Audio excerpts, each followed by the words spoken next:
مکہ اور جنیوا۔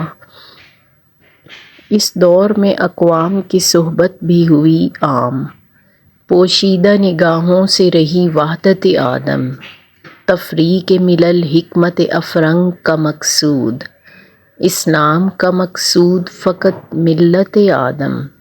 مکے نے دیا خاک جنیوا کو یہ پیغام، جمعیت اقوام کی جمعیت آدم۔ پہلی جنگ عظیم کے بعد یورپ کی فاتح اقوام نے لیگ آف نیشنز کی بنیاد رکھی تھی۔ اس کا مقصد یہ تھا کہ تمام قومیں آپس میں مل جل کر رہیں، اور اگر دو یا دو سے زیادہ قوموں میں جھگڑا پیدا ہو تو باقی قومیں بیچ بچاؤ سے صلح کرا دیں۔ لیکن یہ فاتح قوموں نے بظاہر یہ مقصد رکھا تھا، در پردہ مقاصد کچھ اور تھے۔ ان مقاصد کے حوالے سے اقبال کی رائے کبھی بھی اچھی نہیں رہی، اور لیگ آف نیشنز کی حیثیت ان کے نزدیک اس سے زیادہ نہیں تھی کہ چند کفن چور آپس میں مل بیٹھیں اور ان کی غرض یہ ہو کہ ایک دوسرے سے لڑنے کی بجائے قبریں بانٹ لیں اور اپنے حلقے سے کفن چراتے رہیں۔ اس لیگ آف نیشنز کا مرکز جنیوا تھا، جو سوئٹزرلینڈ کا مشہور شہر ہے۔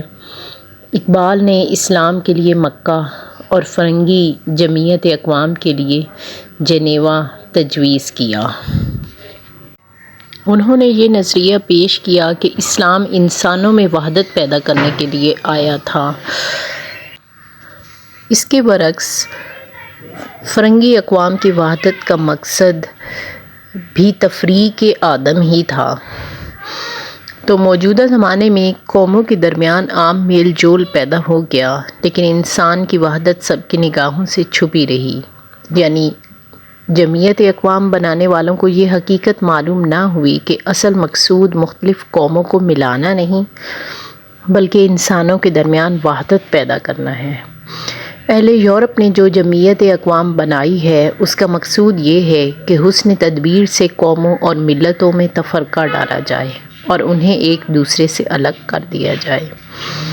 اور اسلام کا مقصود یہ تھا کہ پوری انسانی دنیا ایک رشتے میں پروئی جائے اور متحد ہو جائے۔